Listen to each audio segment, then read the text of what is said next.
And if you look at the increases in salary that the very top people, say in the FTSE 100, have had over the last few years, and even last year, a public figure was 46%, and compare that not only to the very poorest, but what even the average person has enjoyed in terms of an increase in pay, the figures are pretty shocking.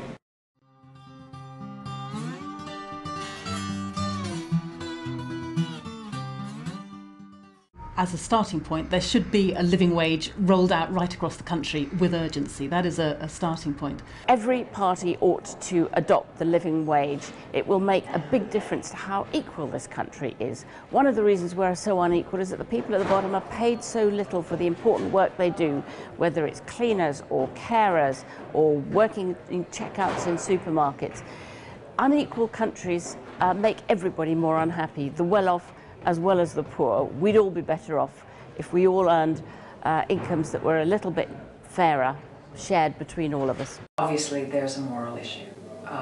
Are you really prepared to pay people that are, because of the amount you pay them, struggling to support their families?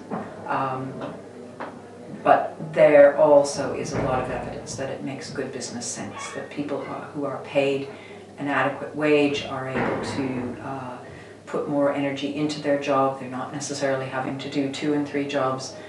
They also are more productive. They tend to have lower turnover, lower absentee rates, and just be more content and loyal workers. God's bothered about the living wage because God's bothered about the people who are paid the living wage. And he's even more bothered when people aren't paid the living wage and don't have enough to live on.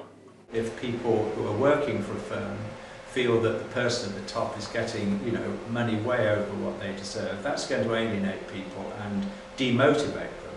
If you get this huge division between very well-paid or, let's say, badly paid people at the top and others, it does threaten what we might call social cohesion.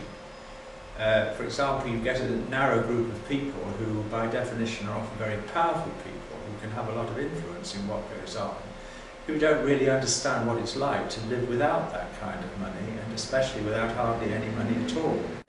It begins to erode that sense of community and solidarity. So yes, I think high pay does threaten social cohesion.